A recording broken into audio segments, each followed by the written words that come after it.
안녕하세요. 가성비 런치라는 이야기가 있답니다. 근데 점심값을 아끼러 왔다.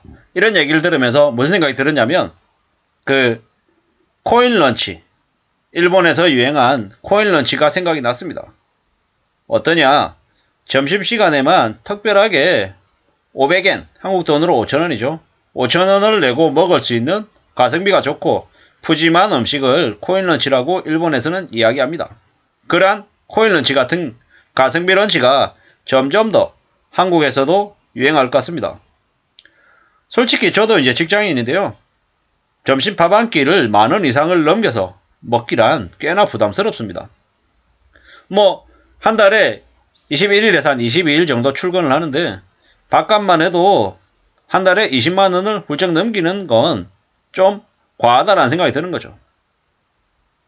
회사에서 보통 이제 식대로 받는 돈은 직장인들마다 좀 천차만별이긴 하겠지만 대체로 한 10만 원 정도 됩니다. 한 끼에 한 5천 원 정도 꼴인데요. 그 식대를 받아가지고 점심 식사를 해결할 수 있는 이들은 거의 없죠. 요새는 6천 원, 7천 원, 8천 원짜리 점심 식사를 찾아보기도 어렵습니다. 이게 현실이죠. 그러다 보니까는 점점 더, 좀 더 값싼 도시락을 찾는 경우도 많습니다. 구내 편의점을 찾는 경우도 많죠. 이제 30대 직장인 A는 구내 식당 가격인 한 끼 6,000원으로 밖에서 든든하게 먹기가 어렵더라.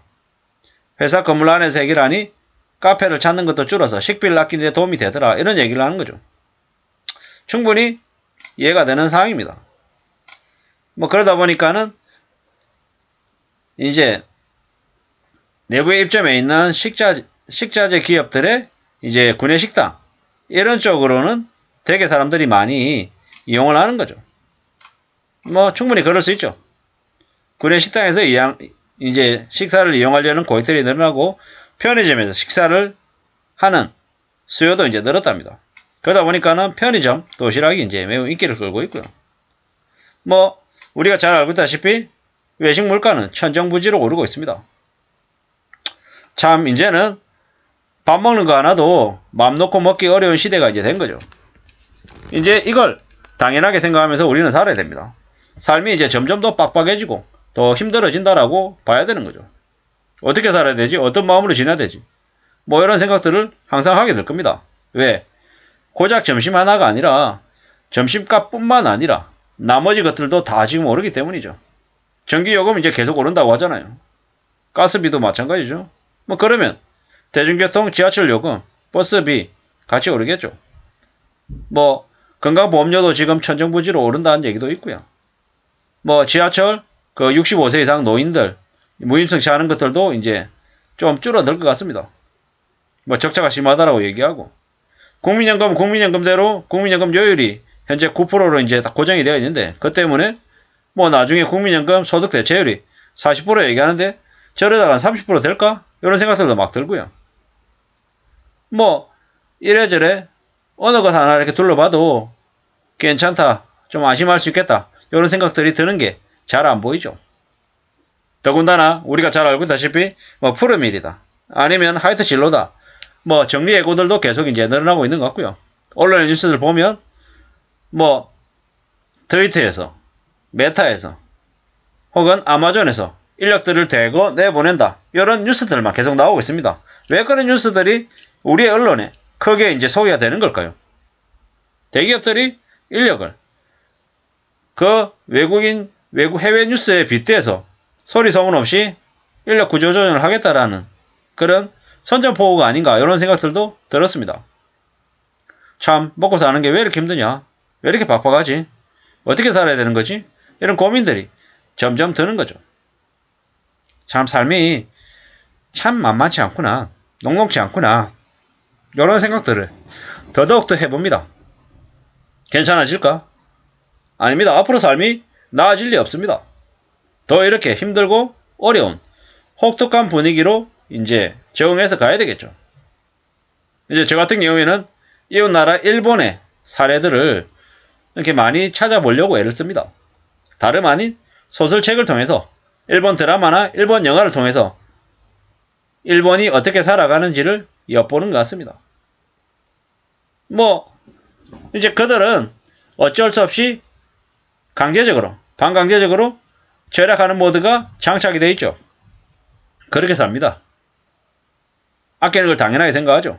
점심밥값 아끼는 것도, 커피값 아끼는 것도, 교통비 아끼는 것도 그냥 일상생활에서 그냥 자연스러운 기본값입니다.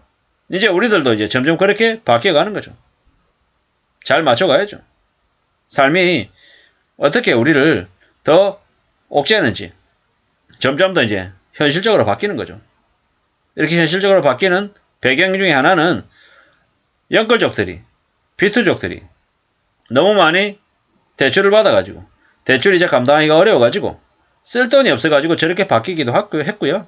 또 다른 한편으로는 물가가 너무 많이 올라서 주변 상황들이 너무 안 좋아서 스스로 움츠러들어서 저렇게 바뀐 것도 하나가 있겠다는 생각을 해봅니다. 아마 앞으로 금리가 오르고 물가가 오르고 상황이 더 안 좋을수록 보통 사람들이 좀 저축을 해야겠다는 생각을 할 겁니다. 왜 그렇게 하겠습니까? 왜 저축을 해야겠다고 마음을 먹겠습니까? 그래야지만이 언제든지 힘들고 어려운 처지가 닥쳤을 때 그 상황을 대처할 수 있기 때문인 거죠. 많이 고민하고 많이 생각하고 많이 준비를 해둬야 될 것 같습니다. 그래야지만이 삶을 지켜낼 수 있을 것 같습니다. 하루하루 살아가면서 뭐 마음 편하게 비싼 커피도 마시고 밥도 먹고 그냥 별로 사치를 부리지 않았는데도 주머니가 다 비어버리는 그런 말도 안 되는 일이 벌어지는 게 요즘 현실이니까 좀 의식하고 좀 더 신경 쓰면서 지내야 되겠습니다. 이제 누군가의 밥을 사준다는 것도 참 쉽지 않은 얘기가 됐습니다. 다들 형편이 빡빡한 거죠. 마음을 단단히 먹고 이 힘들고 험난한 시기를 어떻게 보낼지를 잘 설계해 놔야 될 것 같습니다. 그래야지만이 우리의 삶도 지키고 우리 가족의 삶도 지키고 또 앞으로 그래도 가족들과 외식도 하고 여행도 다니고 또 이래저래 좋은 경험과 좋은 추억을 쌓아가면서 살 수 있지 않겠습니까? 힘들다고 안 살 수 없는 거니까요. 무리하게 빚만 지지 않아도 가진 게 없어도 빚만 없으면 살아갈 수 있는 시대가 되어버린 거죠. 그러한 시대를 우리가 지금 살아가고 있음을 잘 명심해야 될 것 같습니다. 아무쪼록 저나 여러분들 일상이 하루하루가 무탈하고 무난하기를 바라고요. 항상 요행이나 욕심보다는 일상의 무료함을 당연하게 생각하면서 지내는 저와 여러분들이 되기를 간절히 바랍니다. 감사합니다.